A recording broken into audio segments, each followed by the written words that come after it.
tentang COVID, sebenarnya ini mulai karena NTT mulai naik tingkat positif COVID-nya, bahkan sampai ke kematian. Gitu. Lalu kenapa dia menjadi diskusi yang sangat menarik? Karena ini terkait juga dengan cara penanganan, menahan laju COVID itu sebenarnya kurang.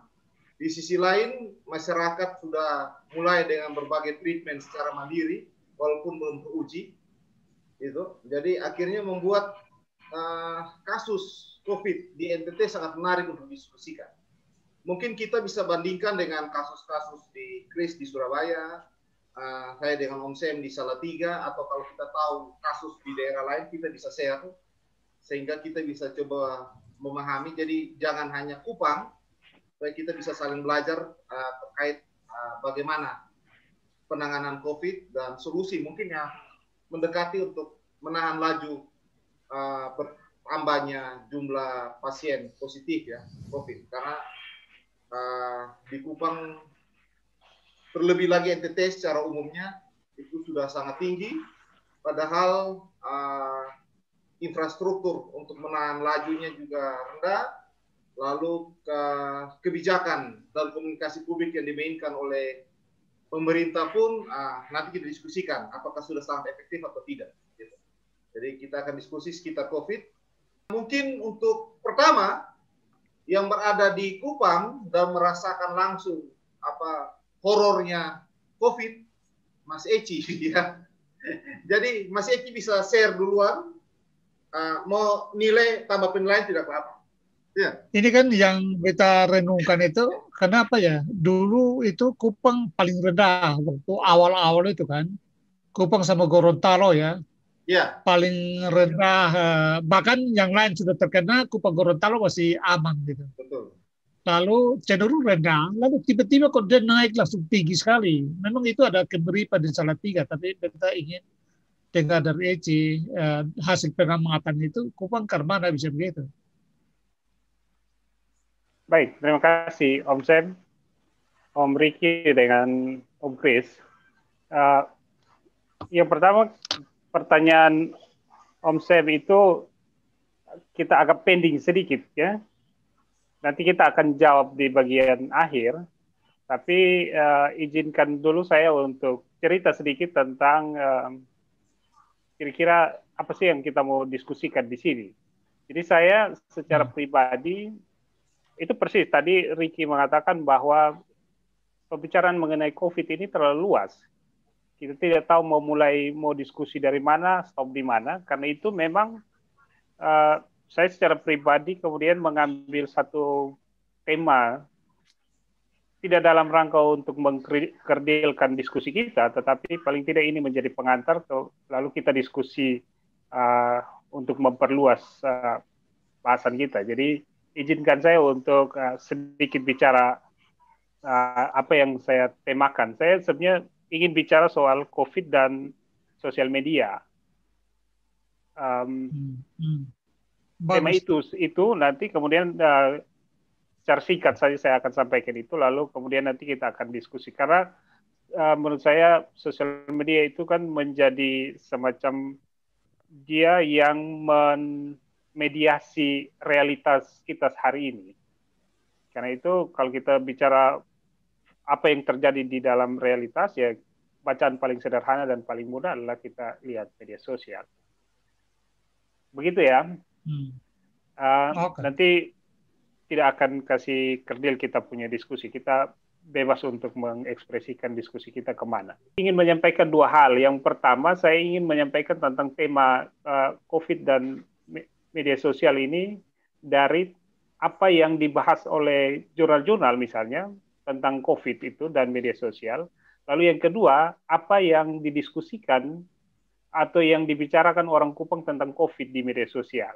Dua itu saja. Tidak secara mendalam, minta maaf nanti saya akan jelaskan kenapa tidak mendalam, karena memang satu soal waktu juga, dan ada hal-hal teknis yang kalau kita punya waktu agak banyak, barangkali itu bisa dipenuhi. Supaya tidak panjang lebar, yang pertama, dari amatan saya saya coba untuk searching sedikit saja. Jadi dia hanya di satu slide pertama kata kunci di Sign Direct misalnya berkaitan dengan COVID, Corona dan seterusnya dan media sosial media. Mereka membahas ada banyak hal yang dibahas, tetapi pada intinya ketika membahas tentang COVID dan sosial media itu ada dua tema yang menarik untuk kita lihat di situ yang ditulis oleh jurnal-jurnal.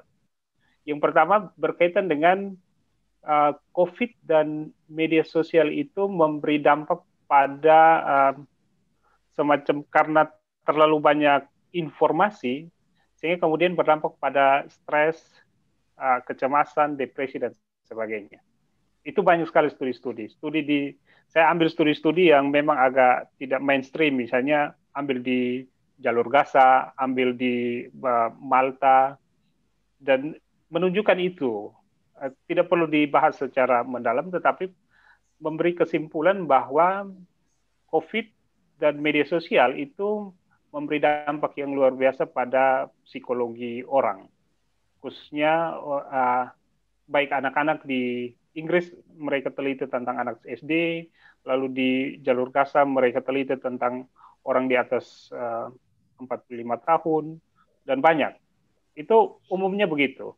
Jadi riset tentang media sosial dan COVID itu ada dalam tema-tema, umumnya lebih banyak pada tema-tema psikologi traumatik yang seperti itu. Lalu tema yang berikut adalah tema COVID dan media sosial yang diungkapkan di media sosial itu berkaitan dengan keakuratan dan ketidakakuratan informasi. Jadi karena memang begitu COVID itu muncul, itu diibaratkan sebagai roda kehidupan yang sebelumnya berjalan normal, tetapi kemudian dia berhenti dan dia pindah ke media sosial yang begitu cepat berjalannya, dan informasi itu semua begitu banyak bermunculan di media sosial, dan akhirnya orang sulit untuk membedakan mana yang akurat dan mana yang tidak, dan diskusinya banyak soal itu. Misalnya saya kutip WHO akhirnya keluar satu pernyataan yang mengatakan bahwa kita ini sekarang tidak hanya berhadapan dengan pandemi, tetapi juga kita berhadapan dan berperang melawan infodemi. Informasi yang overload, yang akhirnya membuat orang semacam sulit untuk mendeteksi mana informasi yang benar dan mana yang tidak. Dan ini fenomena yang menurut saya banyak terjadi di hampir sebagian di seluruh dunia, tapi ragamnya beda-beda. Misalnya di Kupang, pada awal-awal saya di Kupang itu orang percaya, ya ini nanti kita diskusikan soal traditional medicine ya, tapi orang percaya soal jahe akan menyembuhkan, jahe dan serai. Itu begitu muncul rumor itu, kita pergi ke pasar impres mencari jahe dan serai itu hampir tidak ada. Apalagi yang orang Kupang bilang serai mai. Jahe mai. Jahe merah, jahe mai itu hilang. Lalu tren itu beda lagi. Tiba-tiba rumor itu menghilang. Nah, sekarang misalnya kalau saya amati di Kupang itu, rumor yang muncul adalah minyak kayu putih. Ya, informasi infodemik yang mengatakan bahwa cara mendeteksinya mengurangi terpaparnya COVID pakai minyak kayu putih. Terus terang saya secara pribadi pun juga termakan isu itu. Sekalipun itu antara benar dan tidak, ya 50-50. Dan saya coba cari di apotik, minyak kayu putih itu sudah agak jarang. Karena orang semua beli itu. Dugaan saya adalah karena memang minyak kayu putih itu selain karena di media mengatakan bahwa itu salah satu cara pengobatan, tetapi juga itu informasi yang beredar sekarang bahwa untuk mendeteksi bahwa kita terpapar COVID atau tidak adalah mencium bau minyak kayu putih. Jadi kalau sudah tidak bisa mencium minyak kayu putih, maka pasti kamu sudah terpapar. Nah, itu jadi akhirnya orang beli itu. Nah, sekarang misalnya di Kupang lagi, ini fenomena isolasi mandiri karena rumah sakit sudah penuh semua. Orang sudah tidak mungkin lagi merawat diri di rumah sakit. Lalu misalnya sekarang muncul paket layanan isolasi mandiri yang salah satu alatnya adalah saturasi oksigen itu. Nah, saturasi oksigen misalnya itu sekarang tidak lagi dijual di apotik, tetapi di kasir-kasir di misalnya Rukun Jaya dan toko-toko supermarket itu langsung ditaruh di depan kasir. Diborong itu. Ya, dan saya menduga 2-3 minggu lagi dia akan habis dan orang tidak punya itu lagi. Karena sekarang sudah sangat tidak mungkin untuk kita harus pergi cek PCR lagi bukan sudah sangat tidak mungkin, tapi sangat sulit untuk akses ke situ. Dan cara-cara yang lebih praktis yang dilakukan ya adalah salah satu harus identifikasi awal dengan mengecek saturasi oksigen itu. Harganya tidak mahal-mahal amat juga. Sekarang sekitar yang murah-murah paling 90.000 sampai dapat. Yaitu jadi yang begitu yang muncul. Sehingga ini juga waktu saya baca kembali ke jurnal itu, saya baca lalu timbul pertanyaan sebenarnya. Nanti kita bisa diskusikan soal apakah rumor-rumor itu, ya misalnya tempe, minyak kayu putih dan sebagainya itu hanya sebagai semacam pengobatan alternatif dan dia hanya berhenti di situ karena dimensinya yang lokal, lalu dia tidak pernah menjadi pengobatan main medicine gitu, yang sesuatu yang WHO, kalau WHO tidak bilang kayu putih menjadi, tidak akan mungkin, bawang putih tidak akan mungkin, padahal faktanya bisa dikirim membuktikan dia sembuh tanpa semua itu. Barangkali juga ada obat lain, tapi dalam kesaksian dia merasa bahwa makan minyak kayu putih, bawang putih sekian banyak itulah yang akan menyembuhkan. Tapi persoalannya pengobatan-pengobatan seperti itu tidak pernah dianggap sebagai pengobatan yang manjur. Bahkan misalnya jurnal sendiri mengkategorikan sebagai rumor, informasi yang tingkat keandalannya tidak terlalu diakui. Padahal dalam faktanya dia cukup manjur. Nah itu bisa juga kita bawa dia di dalam diskusi. Itu review saya secara sederhana berkaitan dengan apa yang dibahas oleh jurnal-jurnal. Nah, sekarang saya ingin masuk ke apa yang sekarang dibahas dibicarakan orang Kupang khususnya, berkaitan dengan corona di media sosial. Jadi, beta secara sederhana ini, kalau dalam analisa orang bilang semacam content analysis, berkaitan dengan apa sih yang lagi dibicarakan. Nah, saya harus bilang bahwa ini agak subjektif. Kalau memang ada tools supaya dia menjadi sangat objektif. Namanya misalnya kita pakai aplikasi Envivo misalnya. Tapi sayang laptop biru saya lagi dikirim ke Jogja, jadi di situ ada aplikasi Envivo untuk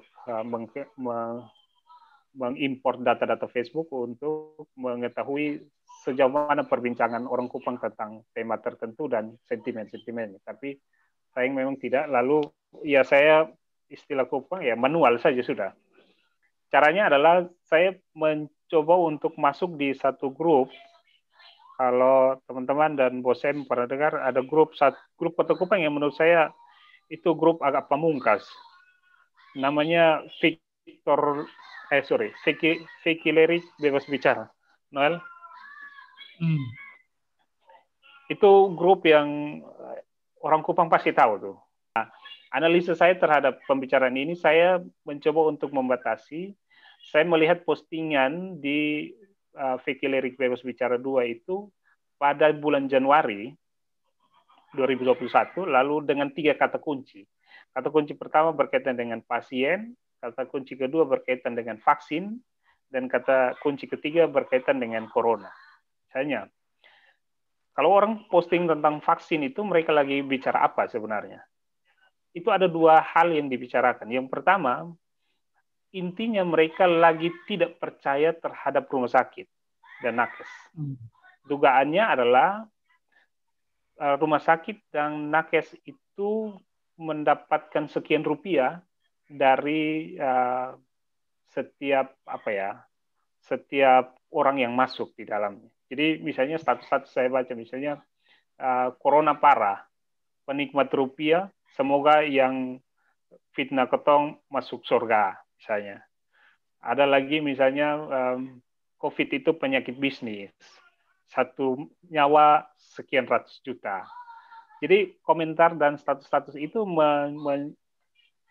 sedang menggambarkan tentang kita bahwa ada ketidakpercayaan mereka terhadap rumah sakit dan khususnya nakes.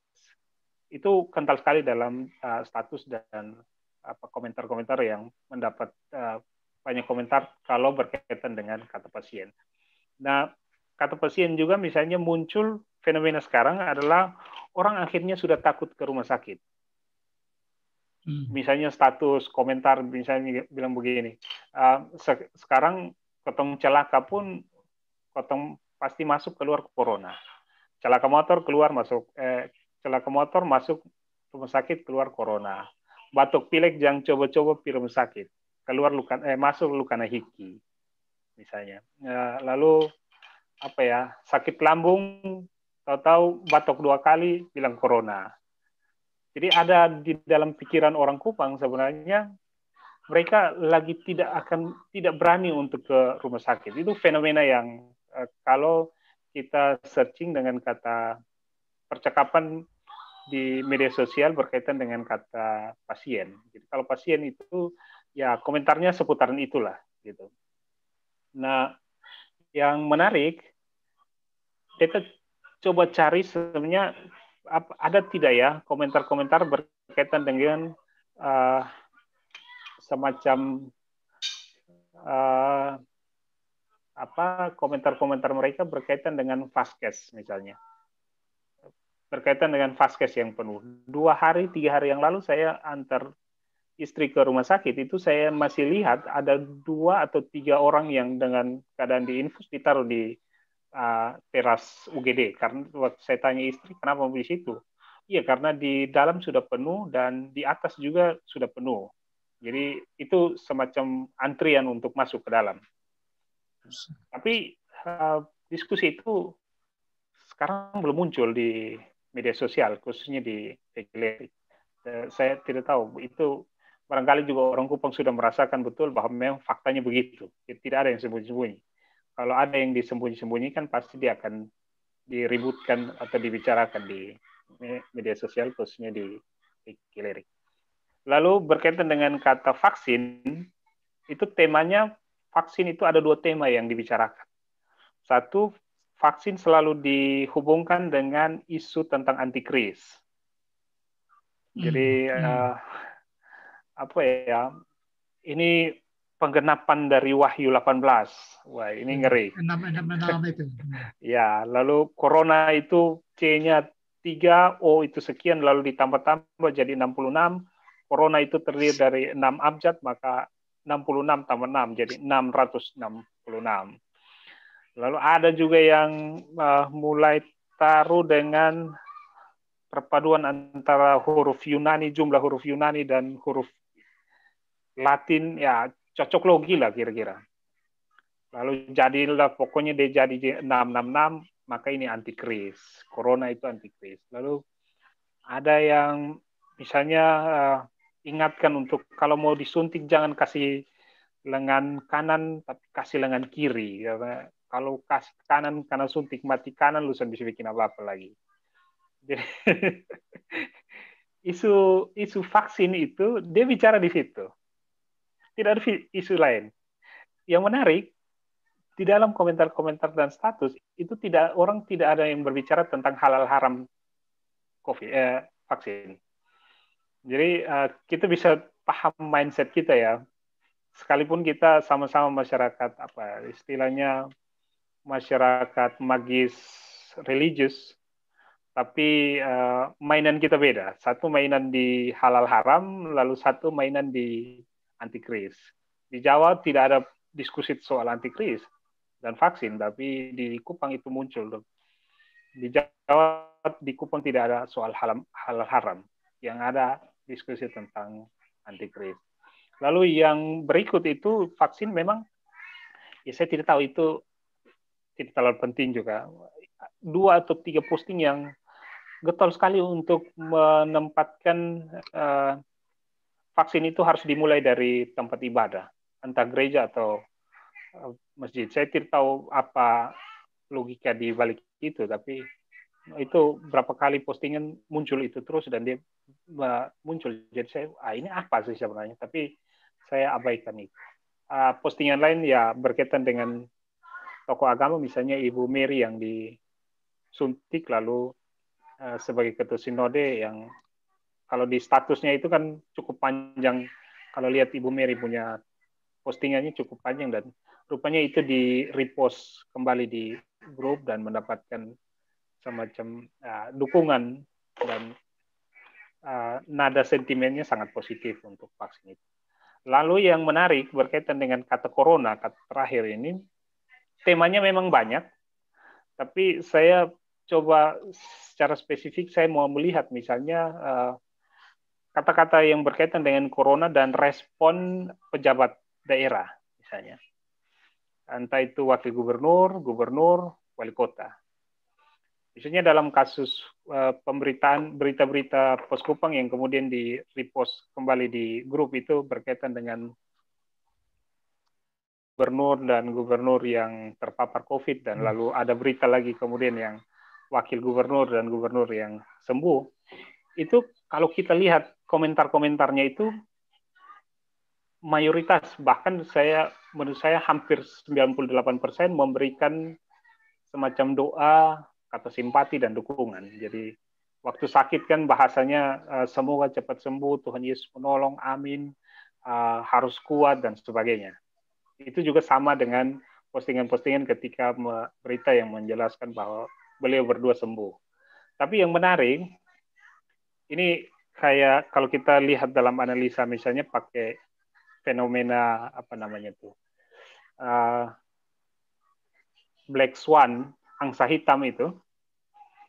Jadi sekalipun mayoritas komentar itu berisi tentang dukungan, simpati dan doa, tapi ada juga komentar-komentar kecil yang akhirnya membuat mata dan kepala kita itu harus paling untuk lihat komentar itu. Komentarnya hanya berkaitan dengan apa coba? Berkaitan dengan merunggah. Itu menarik. Betul. Jadi ya berita tentang sakit, misalnya beliau terpapar, baik berita tentang wakil maupun gubernur, itu komentarnya misalnya bertanya gini, kalau sakit begini, cepat sudah makan merunggah. Lalu emojinya ketawa.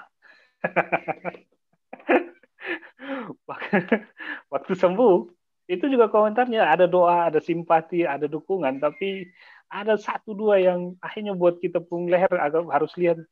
Satu misalnya itu saya istilah kayak dia lagi toser bola begitu. Kira-kira dia sembuh karena apa ya? Bersatu baru enggak. Jadi ya itu sesuatu yang menurut saya menarik. Mungkin itu satire. Mungkin itu satire yang merungut, bukan satire karena menyindir proyek merunggah itu atau? Ya, itu satu karena di kepala publik kalau kita mau klaim ya, itu salah satu satire bisa itu merujuk pada ingatan mereka terhadap proyek gubernur tentang merunggah yang pro kontra. Gagal ya, kita takut bilang gagal, jadi saya bilang pro kontra saja. Fenomena awal Pak Gup yang sebelum awal-awal corona yang beliau mengatakan bahwa harus banyak makan merunggah. Tapi terlepas dari pro kontra merunggah, pertanyaannya adalah ini seperti yang tadi kita diskusi ya, saya sampaikan awal. Bisa juga memang merunggah menjadi obat, tetapi karena keandalan keilmiahannya belum teruji, lalu dia jadi bahan satire, rumor, atau bisa juga dipakai sebagai bahan olok-olokan. Saya tidak tahu di belakang barangkali juga ada motif politik, tapi soal itu saya tidak terlalu mau masuk di situ.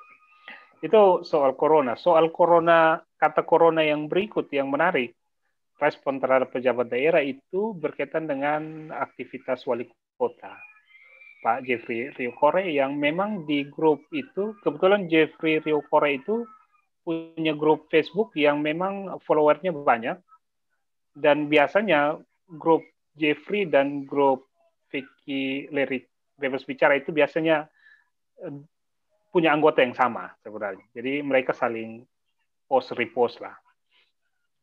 Dan karena itu berita di grup Victor itu memang banyak memuat meme-meme yang di mana Pak Wali Kota mengkampanyekan untuk patuh prokes, ingat berdoa, dan macam-macam lah gitu. Tapi sekalipun demikian, ada juga bahasa-bahasa samping yang menurut saya juga akhirnya mengingatkan dia, karena sekalipun beliau sangat kuat dalam komunikasi publik berkaitan dengan meme prokes, tetapi tidak bisa ditutup bahwa beliau juga kemudian dalam tanda kutip dituduh sebagai orang yang tidak terlalu fokus kepada penanganan COVID, karena mereka membandingkan dengan kerja-kerja beliau yang kesannya terlalu kuat untuk memperhatikan taman, lampu jalan, dan air mancur. Jadi sekalipun dia kuat untuk bicara itu, tapi taman, air mancur itu fakta bahwa rasanya beliau lebih perhatikan itu. Yang ada di grup yang dibicarakan, dan kita cuma coba membacanya saja. Misalnya 2-3 hari yang lalu itu postingan TDM, postingan di banjir di TDM itu cukup, ada yang posting lalu bilang ini air-air ini mau dialirkan ke kolam, penampungan kolam di patung Tirosa itu ya. Lalu kapan kita urus corona misalnya. Jadi corona di Kupang dalam kebijakan dia tertutup dan ada punya kesan bahwa dia tidak terlalu mendapat perhatian ketimbang taman, lampu jalan, dan air mancur di Kota Kupang. Sekalipun 2 hari lalu kayaknya agak viral sedikit Pak Jeffrey, katanya, saya belum dapat beritanya, tapi sempat pegang kerak seorang pedagang yang agak nakal untuk mau tetap buka lapaknya pada jam 7. Karena sekarang di Kupang, kita jam-jam begini keluar Kota Kupang itu sepi semua. Karena memang sekarang toko-toko itu buka, tidak ada yang tutup lagi. Jam 2 bahkan toko roti sudah buka karena jam 7 sudah harus tutup dan Kupang sepi. Dari presentasi Eci memang yang kita bayangkan dari dulu, yang menarik nanti kita diskusi khusus lagi Eci, mungkin infodemik. Karena infodemik ini juga hampir bertalian dengan post-truth. Kira-kira begitu, karena basisnya sama, yaitu banjir informasi yang terlalu banyak. Ya. Hanya bedanya infodemik ini lalu dikaitkan dengan corona.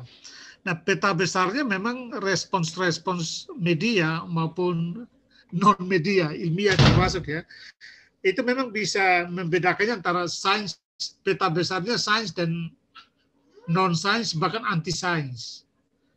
Nah, bentuk respons anti-sains itu biasanya datang dari agama, melalui ulama-ulama yang mengkampanyekan bahwa halal haram itu kan dari ulama-ulama Islam, ya kan?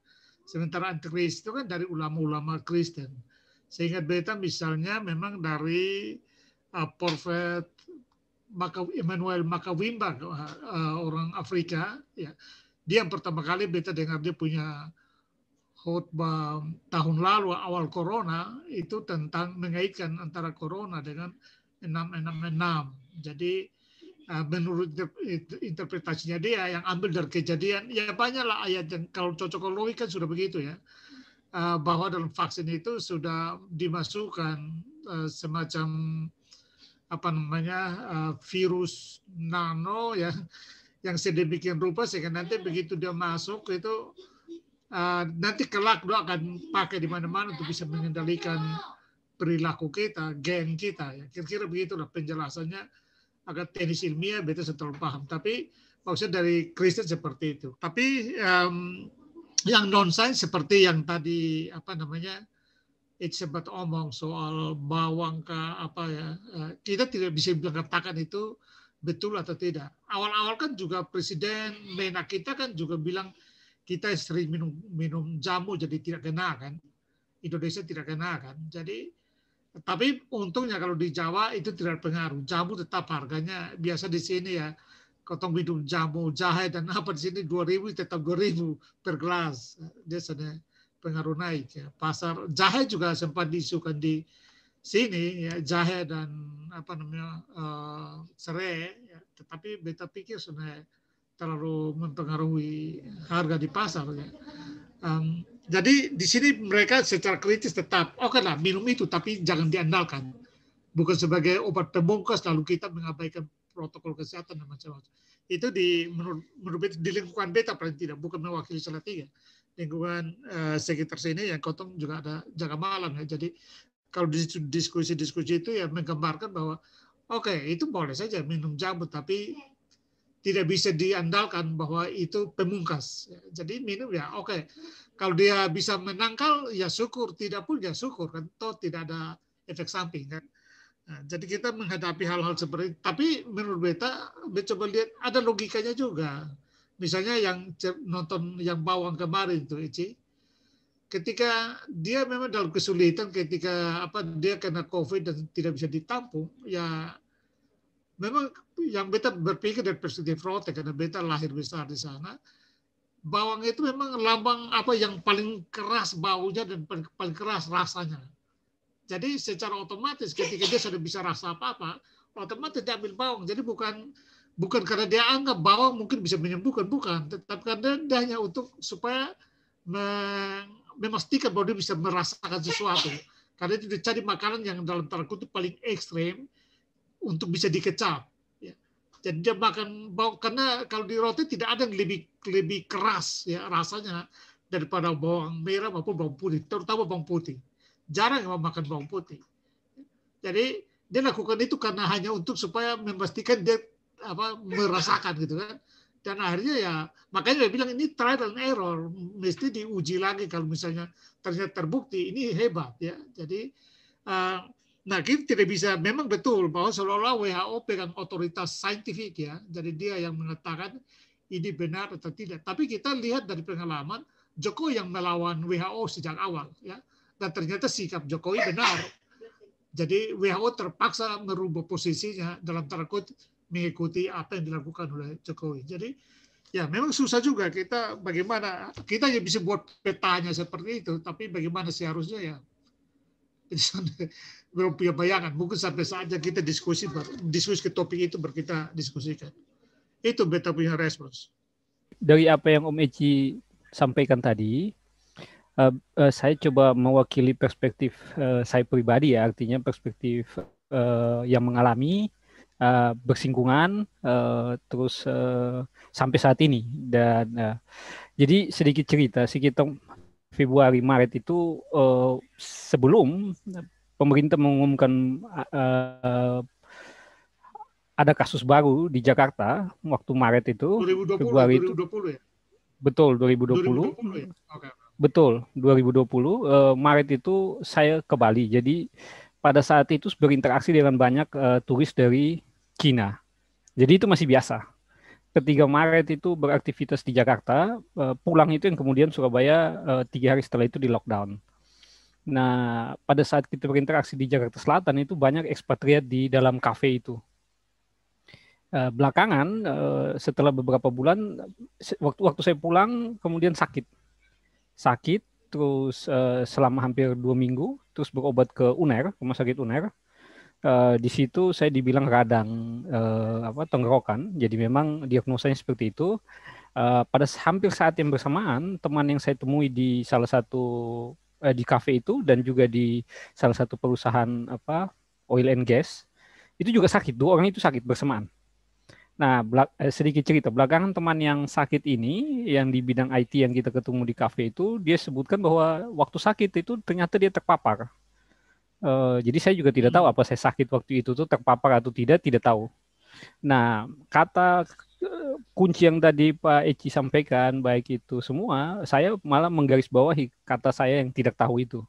Jadi, dunia saat ini sedang mengalami sesuatu yang baru dan semua tidak ada yang tahu. Dari tingkatan apapun tidak ada yang tahu untuk hal ini. Asumsi saya sederhana. Ada profesor, asumsi saya sederhana, bahwa seorang expert pun dalam bidang ini, dalam hal medis, itu pun terbuka peluang untuk terpapar. Artinya, kalau kita batuk, pilek, dan sebagainya, itu mungkin kita bisa menghindar. Ada profesor di Surabaya, beliau profesor penyakit dalam yang cukup terkenal di Surabaya, dan beliau sangat konsisten untuk ketika COVID ini, beliau sangat konsisten untuk membantu untuk mensosialisasi tentang langkah-langkah mitigasi atau preventifnya. Sayang, ya kita sama-sama doakan, ternyata beliau berpulang juga di waktu yang tidak terlalu jauh setelah beliau berseminar di Malang. Nah, dan ini masih terus berlanjut. Kemudian saya, seperti tadi yang saya bilang di depan, perspektif saya, mulai dari kenapa secara globalisasi hal ini mempengaruhi kepanikan dunia, karena kita sudah terbiasa dengan standarisasi. Hal inilah yang kemudian diambil peran penting oleh WHO. Nah, ada beberapa variabel yang dalam hal ini, baik itu proses mitigasi dalam hal ini 3M yang sering kita dengar, bahkan yang awal-awal kita dengar cuci tangan dan sebagainya, itu juga langkah itu kemudian dianggap langkah yang aman saat ini. Tetapi dalam proses berjalan itu tidak tunggal. Jadi tren kepanikan kita akibat ketidaktahuan itu tidak bisa kita analisa dengan satu variabel tertentu. Karena kita tidak bisa secara teori simulasi, kita tidak bisa menganalisa dengan satu variabel tertentu, maka outputnya tidak bisa kita bandingkan dengan satu variabel tertentu. Sehingga secara teori, apakah kemudian bawang putih dan sebagainya itu menjadi ini? Tidak. Awal-awal waktu proses penjemputan mahasiswa Indonesia di Wuhan, itu di grup yang saya ikuti di grup WA, kita selalu dengar bahwa Indonesia kuat karena kita, bahasa orang Jawa itu, minum air cebokan. Atau minum ini, jadi sudah biasa, es itu diambil dari air yang ini dan sebagainya, jadi kita terlatih. Ternyata tidak.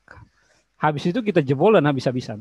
Artinya apa? Kembali lagi, kita ketidaktahuan, kemudian kita berpikir bahwa hal ini jauh dari situasi yang akan kita hadapi. Nah, konteks Kupang, saya melihat itu juga terjadi hal yang sama. Sebelum peristiwa ini, saya coba bandingkan. Ini bukan riset, tetapi coba pembandingan sederhana. Saya sampaikan bahwa Jepang itu dalam pengamatan saya cukup dekat dengan China daerahnya. Tetapi dia tidak lebih parah daripada Italia di Eropa. Artinya apa? Jepang tidak ada budaya cium seperti di Italia. Jepang itu hanya kita salaman atau namaste misalnya kalau di India. Tetapi di Italia awal-awal itu ketemu dan sebagainya, mereka keluar dan cipika-cipiki kalau bahasa Indonesianya. Dan itu saya sudah bilang, ketika ini terjadi di Kupang, ini akan parah. Analogi saya itu sama seperti tikus yang ekornya kita ikat api, terus dia lompat di rumah-rumah yang atapnya alang-alang. Dan di situ dia di Kupang, yang tidak ada air untuk kita semprot, untuk padamkan. Dan ini akan terus berlanjut. Sehingga pada tahapan kedua diskusi nanti, saya berpikir untuk kita mencoba berdasarkan teori simulasi, kita mencoba apa yang harus dilakukan oleh Pemda saat ini. Nah, merujuk tadi yang disampaikan Om Eci awal, saya menjawab, saya berperspektif saya bahwa kita tidak tahu akan apa yang akan kita hadapi. Yang bisa kita lakukan adalah kemampuan kita untuk sensitif terhadap hal-hal yang kita anggap terstandar dan teruji. Pemerintah awal-awal juga menurut saya kewalahan untuk menentukan apakah rumah sakit itu dibangun di Natuna atau ke Wisma Atlet, semua tidak ada yang tahu. Cina juga waktu itu termasuk sanksi moral terhadap para penderita COVID, termasuk respect terhadap tenaga kesehatan. Ketika saya nonton di HBO, mereka sangat respect terhadap tenaga kesehatan di Wuhan. Hal itu jauh terbalik dengan yang ada di Indonesia. Bahkan tadi pagi saya masih dengar itu supir ambulans dipukul gara-gara menganggap itu keluarganya masuk COVID. Artinya apa? Artinya anti klimaks dari masyarakat Indonesia menganggap sanksi moral COVID itu berbahaya, maka mereka tidak bisa menerima itu disanksi. Bahkan menurut saya ada beberapa kelompok-kelompok yang takut untuk disebutkan dia terpapar kalau seandainya terpapar. Ya. Itu menurut saya. Jadi kita tidak tahu apa yang kita hadapi. Arus informasi yang tadi Om Eci sampaikan tentang infodemik itu sebenarnya simpel saja. Kalau kita sudah tahu jaga jarak dan sebagainya, itu teratasi, kedisiplinan kita teratasi. Nah, pada tingkatan ini, analisa saya satu lagi, kemampuan intelektual tidak menjamin kita untuk disiplin. Hal itu terbukti. Bahkan menyerang paling banyak orang yang punya kemampuan intelektual yang kita mau bilang di atas rata-rata pada umumnya. Bahkan di Surabaya ini banyak kolega-kolega yang justru lebih cepat meninggal karena peristiwa itu, bukan karena punya sakit bawaan saja. Nah, kita tidak tahu bahwa apakah ini sugesti yang atau tidak. Banyak teman-teman medis bilang ini sakit yang 1000 wajah. Jadi maka 1000 wajah pun menurut saya proses pengobatannya. Jadi tidak serta-merta jahe, bawang putih dan sebagainya itu membantu. Nah, kalau tadi di Salatiga itu jahe, jamu mulai berkurang, kalau di Kupang itu minyak kayu putih, kalau kita di Surabaya justru alkohol. Jadi waktu peristiwa awal-awal itu alkohol habis. Saya kemana-mana cari alkohol, beli itu harganya cukup mahal. Kalaupun ada di bawah 70% bahkan, yang 90% habis. Jadi ini fenomenanya, ya semua tetap sama, bahwa kita preventif pada langkah-langkah itu. Tapi kita juga tidak tahu apa yang kita hadapi. Mungkin itu. Khusus kasus Kupang, Eci, mungkin Eci bisa tanggapi. Apakah ini terjadi karena tidak ada jenderal lapangan? Kalau jenderal Indonesia Jokowi, jenderal di Jawa Tengah itu Ganjar Pranowo, jenderal di NTT adalah Gubernur Victor. Apakah karena jenderalnya tidak menguasai lapangan, sehingga strategi yang diambil salah? Diskusi kita yang lain sebelum diskusi hari ini, Eci sempat mengatakan bahwa kenapa Kupang dan Gorontalo itu dikatakan sebagai bebas COVID waktu itu ya. Jawa Tengah sudah naik, Jawa Barat sudah naik, Jawa Timur hitam, Jakarta juga hitam, Kupang Gorontalo aman. Dan ketika confirm ke Eci sempat katakan, Maitua di rumah sakit kan sudah ada. Tapi tidak tahu mengapa tidak dijelaskan ke masyarakat bahwa sudah ada kluster. Karena sudah ada yang positif. Gitu. Nah, mungkin ini apakah mungkin karena sang jenderal, apakah itu dinas kesehatan, ketua gugus tugas, atau gubernur, menggunakan strategi yang salah untuk menghadapi COVID khusus di NTT. Dia pikir dengan menahan laju informasi terkait dengan klaster, penambahan jumlah klaster baru dan lain-lain, itu akan membuat masyarakat kaget dan lihat sehingga dia tidak tahan. Dan itu berdampak pada ketika jumlah pasiennya tambah banyak, rumah sakit umum. Saya ingat sekali, dia menjadi booming sejak rumah sakit umum daerah WZ Yohanes itu sudah tidak lagi bisa menampung pasien COVID. Padahal sebelum itu beberapa aktivis di NTT sudah menulis surat terbuka mengatakan, wah ini di NTT sudah ada kluster, tapi kenapa pemerintah tidak terbuka dengan hal itu? Gitu. Jadi apakah mungkin strategi yang dimainkan oleh jenderal, baik itu ketua gugus tugas atau pimpinan daerah ini yang salah? Karena contoh kasus khusus Jawa Tengah, program Jogotonggonya Ganjar itu bisa membuat masyarakat percaya terhadap sang jenderal yang berupaya mengatasi, meminimalisir positif COVID di Jawa Tengah. Walaupun Jawa Tengah sekarang positifnya meningkat, tapi tingkat kematiannya berkurang. Jogotongo itu melibatkan masyarakat di tingkat RT, khususnya pemuda, itu untuk kalau ada yang sudah positif, mereka yang suplai makanan, mereka yang jaga lingkungan, dan mereka yang menegur orang untuk masker dan lain-lain. Jogotongo. Jadi nilai masyarakat dihidupkan kembali untuk kita saling menjaga. Kalau tadi dari info dari ECI itu sebenarnya itu sudah individual survival strategi itu. Jadi strategi bertahan untuk masing-masing individu. Jadi saya cari jamu, ramuan, obat untuk diri saya. Lalu sebelum saya minum, saya publish. Lalu orang repost. Lalu banyak yang repost. Ya, karena mungkin ini gara-gara strateginya adalah tahan informasi, lalu ketika mungkin dipikir bahwa ketika mengatakan bahwa Kupang tidak ada klaster, masyarakat tambah percaya pemerintah, ternyata strategi ini salah, klaster meningkat, rumah sakit tidak bisa tampung, akhirnya meledak, dan pada saat meledak, maka infodemik itu juga meledak di mana-mana. Dan infodemik itu adalah survival strategi dari tiap-tiap orang yang tanda kutip ingin mengatakan bahwa kami tidak lagi percaya kepada jenderal yang memimpin peperangan ini. Karena tiap-tiap orang sudah pegang pisau sendiri, lalu cari tempel lah, cari marungga lah, cari hidupnya sendiri-sendiri. Strategi itu. Jadi apakah mungkin ini terjadi gara-gara strategi yang salah? Karena kalau pengalaman dari Jawa Tengah, waktu Jawa Tengah naik, itu program Jogotongonya Ganjar itu menarik minat masyarakat untuk menjaga lingkungan. Dan akhirnya para pendatang di Jawa Tengah pun merasa menjadi orang Jawa untuk mau menjaga lingkungan di sekitarnya. Karena ada beberapa mahasiswa pun yang tidak pulang kampung ya. Dan ketika Jogotongo digelontorkan, mereka dengan pemuda-pemuda kampung sama-sama menjaga lingkungan. Gitu. Nah, di sini itu berarti di Jawa Tengah mencoba meningkatkan nilai masyarakat menjadi sebagai strategi untuk melawan pandemi ini. Kalau pandemi tadi Chris sudah katakan bahwa karena dia sifatnya pandemi dan kita belum tahu obatnya, ya belum ada yang bisa dapat diuji validitasnya bahwa vaksin dan obat ini tepat. Gitu.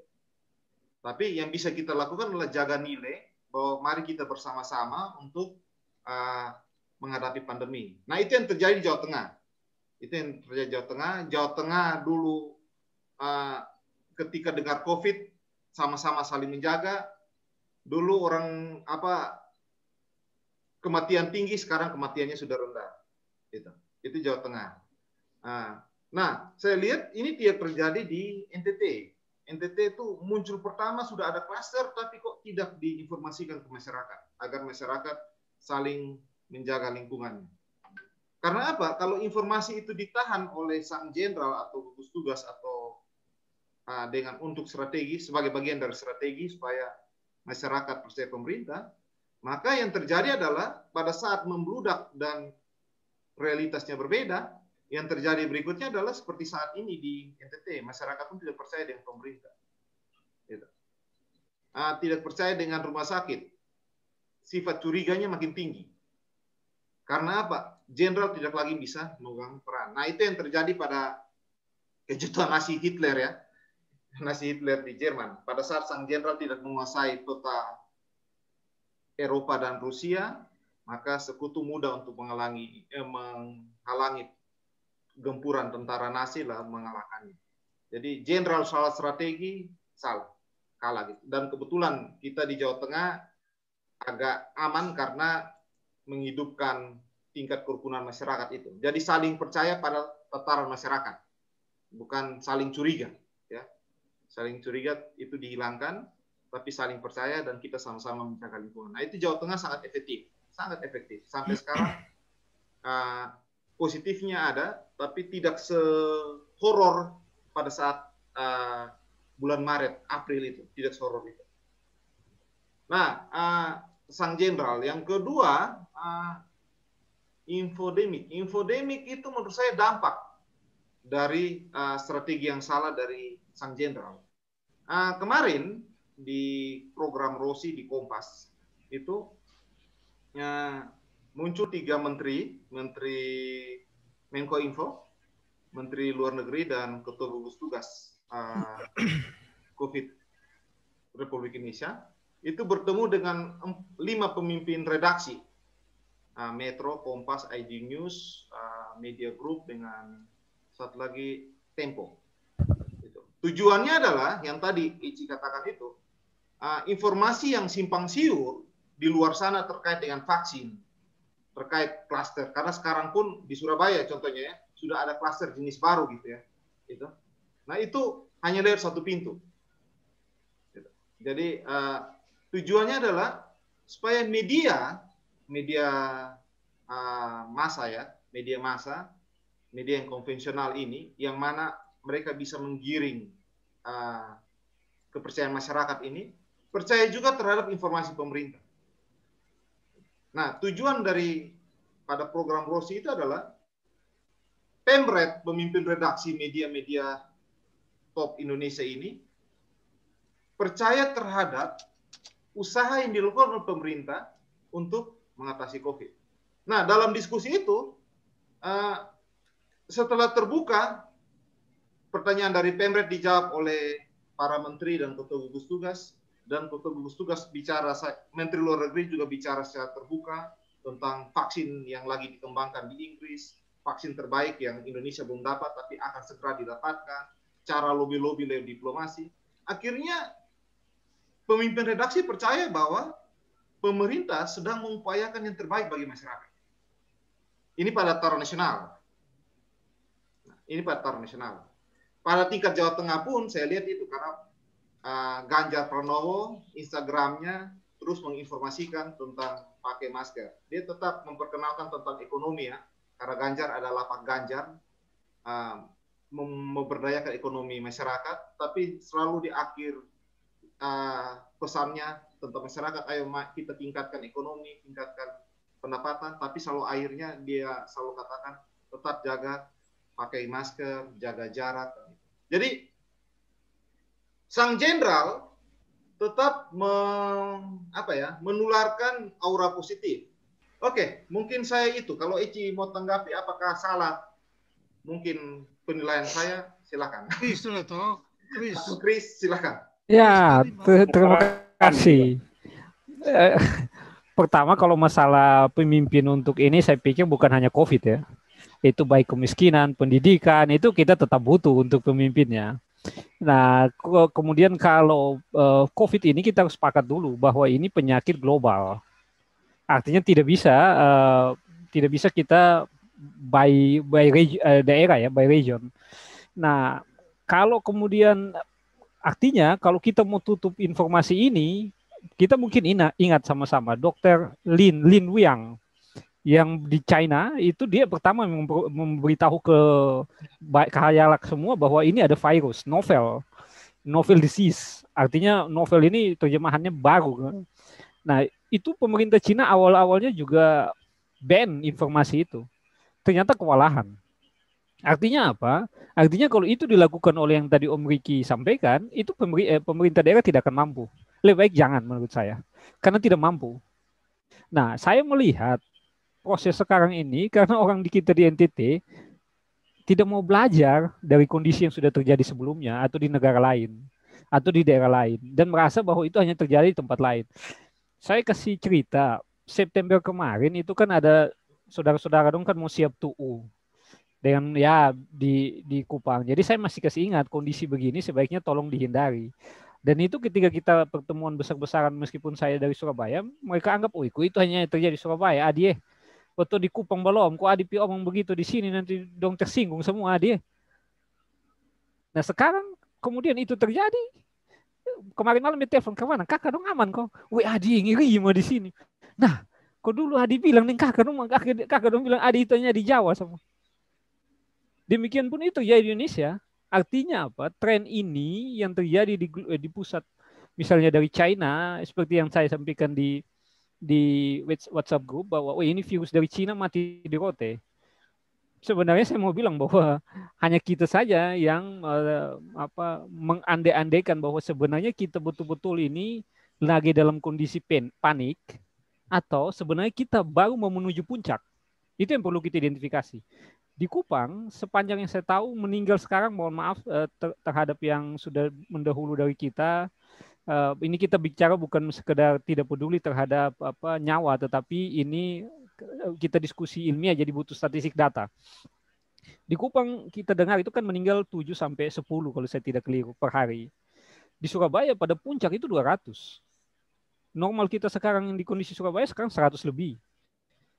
Nah, dan hal ini ketiga peristiwa di Kupang saya tidak tangkap ini seperti besar-besaran terjadi di Surabaya diperintahkan oleh Pak Jokowi untuk bisa diatasi.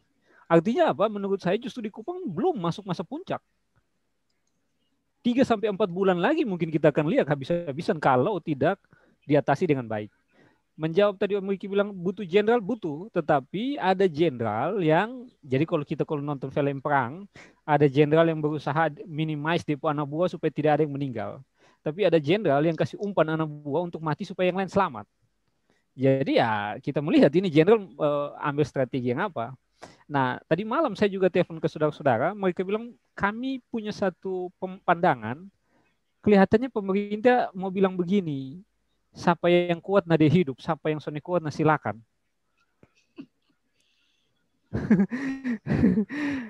bulan Juni ketika kita harus diskusi Gamki di Surabaya, ini saya mohon diri untuk tidak ikut. Jadi teman-teman dari Medan dan sebagainya bilang, aduh, abang orang NTT itu kan kuat-kuat. Saya tanya, bisa bagaimana kalian bisa bilang kita kuat-kuat? Buktinya abang sampai sekarang Gorontalo, NTT dan Gorontalo belum ada yang terkena, cuma Nusa Tenggara Barat yang paling banyak. Nah, itu mengindikasikan bahwa kita tidak belajar dari situasi yang terjadi di Jawa. Sehingga apa yang sekarang Om Eci dan saudara-saudara saya atau kita semua merasakan di Kupang, itu belum apa-apa, Om. Pada peristiwa yang sebelumnya, Om Sem, Om Riki itu juga tahu bahwa saya sering share. Kita di Surabaya hampir tiap hari ambulans lewat.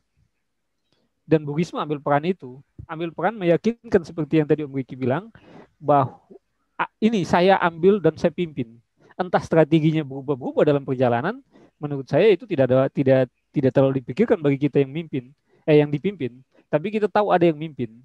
Nah, merespon apakah Pak Jokowi mengganti Pak Terawan, menurut saya saat ini betul strategi yang pas, karena gitu sudah tidak bicara lagi untuk misterius COVID ini, tapi kita bicara untuk bagaimana penanganannya, dan ini sisi dominan ekonomi yang lebih besar daripada sisi penyakit, kesehatan menurut saya, sehingga pilihan Menteri Kesehatan dari latar belakang ekonomi itu cukup bagus, karena ini sudah menyangkut hitung-hitungan uang buat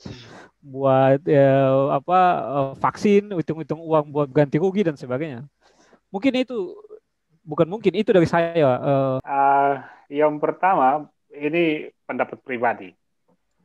Sebenarnya supaya bisa masuk untuk mendiskusikan pertanyaan Om Sem yang pertama berkaitan dengan kenapa Kupang di awal itu relatif aman kalau dibandingkan dengan wilayah di Indonesia. Menurut saya Kupang aman waktu awal itu given. Itu anugerah. Karena menurut saya toh tidak ada intervensi apapun yang dilakukan oleh Pemda untuk menangkal itu. Jadi itu given. Coba tunjukkan kepada saya bahwa pada awal pandemi Pemda melakukan sebuah intervensi program untuk membatasi persoalan corona di NTT. Tidak ada. Dan karena itu kita ini kan masyarakat magis religius, jadi karena ini adalah anugerah, maka kita tidak perlu siap apa-apa. Dan dampaknya hari ini kita rasakan. Ya kan, bahasa teologi itu terlalu kental dengan kehidupan kita. Mungkin agak keluar sedikit. Saya ikut penelitian dengan teman-teman dari UI. Kalau datang sih, orang tanya, Bapak makan, kita misalnya teliti di SOE. Bapak makan satu hari berapa Dia jelaskan, terus dapat uang dari mana? Tidak tahu. Terus kok bisa makan? Ya Tuhan yang kasih. Nah, ya apa ya? Tapi oke, itu saya kembalikan. Jadi menurut saya awal itu memang ada asumsi given, bukan intervensi program. Tidak ada program apapun yang dilakukan pada bagian awal. Sehingga dampak hari ini kita rasakan, itu bagian dari memang sejak awal tidak dilakukan apa-apa. Nanti kita lihat hari ini apa yang dilakukan jenderal kita, itu bahasan kedua. Dan memang itu dibuktikan, Om Kris, sorry, ini bukan dalam rangka gosip misalnya.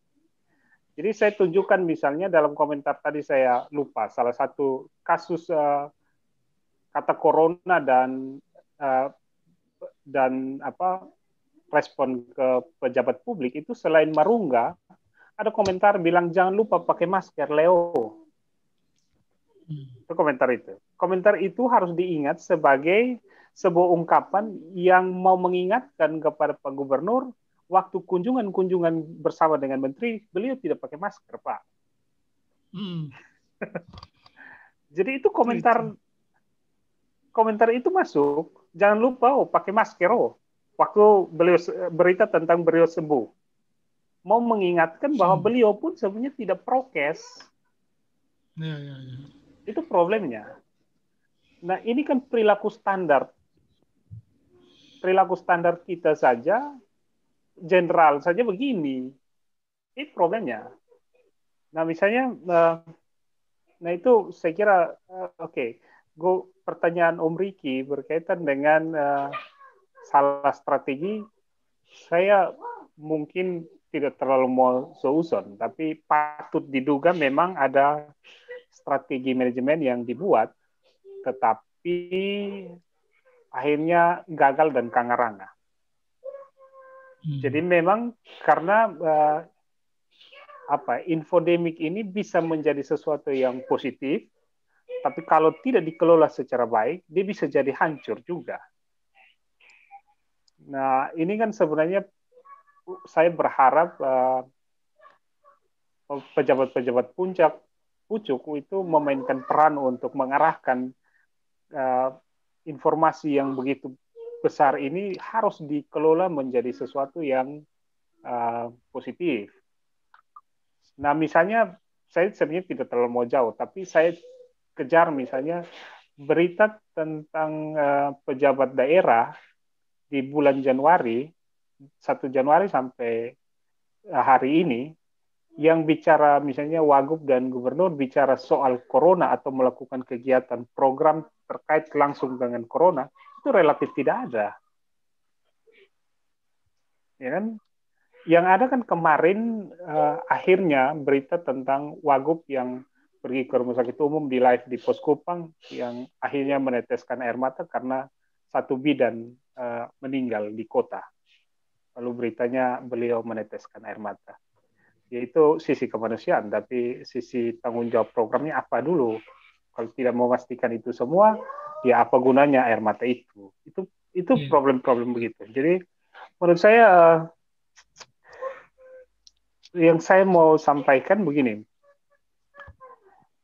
Komunikasi publik itu menjadi salah satu komunikasi publik oleh pejabat itu di era pandemi ini menjadi salah satu obat yang paling mujarab.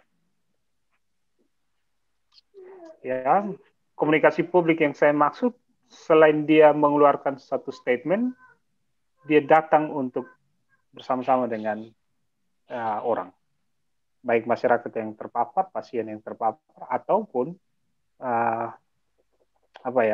masyarakat kita secara umum. Dan itu bukan tidak pernah dilakukan, tapi minim untuk dilakukan. Sekarang kita coba cek saja pemberitaan di media. Karena beliau juga 2-3 minggu ini sakit. Tetapi intervensi apa? Tidak pernah ada. Kekuatan surat edaran, menurut saya, ya sah-sah saja, tetapi dia sangat kaku dan formalistik. saat-saat seperti ini komunikasi-komunikasi yang menyentuh emosi itu cukup penting, dan karena itu saya kira jenderal-jenderal di NTT harus bergerak. Saya tidak pernah lihat isu apalah, bukan belusukan, bahasa Kupang apalah begitu kira-kira yang terjadi. Ini kan kemarin 2 hari lalu ya, wakil gubernur ke rumah sakit WZ Yohanes, dan mungkin agak interupsi masuk sedikit. Apakah tidak ada fungsi jenderal itu diambil oleh kolonel? Misalnya, contoh, selain gubernur kan yang suaranya didengar, misalnya ketua sinode, ya kan, keuskupan dan lain-lain.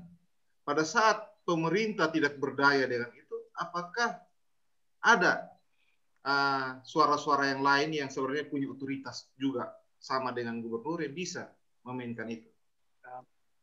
Peran civil society ya maksudnya. Saya kira peran civil society itu mereka berjuang dalam suasana partikular. Kalau dalam bahasa teoritik begitu ya kira-kira. Artinya kalau kita bicara misalnya teori misalnya, civil society itu punya kepentingan masing-masing dan mereka memang mengkampanyekan itu, tetapi tidak mengkaitkan satu dengan yang lain. Ketua sinode, saya kira di gereja itu cukup gencar untuk melakukan hal-hal itu, tetapi dia tidak punya semacam apa ya, rantai kerjasama dengan pemerintah yang begitu erat itu. Saya kira tidak ada itu. Jadi memang kalau sesuatu yang dilakukan sendiri-sendiri ini tidak akan mengobati, karena ini butuh apa ya, teamwork bersama. Tetapi kembali lagi saya mau bilang bahwa sebenarnya kuncinya bukan di situ. Saya lebih suka kalau Ricky bilang jenderal, nah itu sebenarnya saya tunggu. Karena komunikasi publik itu tidak bisa diwakilkan, karena itu menyangkut simbol. Dan simbol itu yang paling penting. Kalau simbol tidak ada ya, saya kira tidak ada. Dan selama ini dalam amatan publik, ya beliau tidak terlalu support.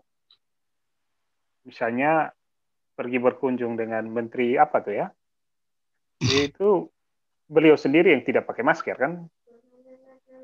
Dan itu dibaca publik. Begitu beliau sembuh, orang komentar, jangan lupa pakai masker. Oh. Lalu menurut saya memang agak emosional secara pribadi, tetapi tidak punya kepentingan apa-apa, karena memang saya secara pribadi setiap hari itu pasti punya aktivitas yang bersinggungan dengan rumah sakit. Setiap hari saya bisa bertemu. Ini tadi, kemarin siang saya bertemu sekali lagi dengan jenazah. Tadi pagi saya bangun buka WA, lalu saya temukan informasi duka dosen satu lagi, Pak Yohanes Lee, Pak Perta. Oh, kesian. Jadi dosen Undana itu kalau total lihat dari grup saja sudah sekitar 6 terpapar COVID. Yang meninggal? Meninggal.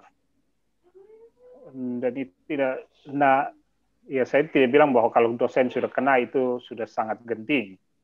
Tapi saya kira itu juga sangat penting, karena yang setahu saya 4 atau 5, hampir semua yang meninggal itu dokter semua.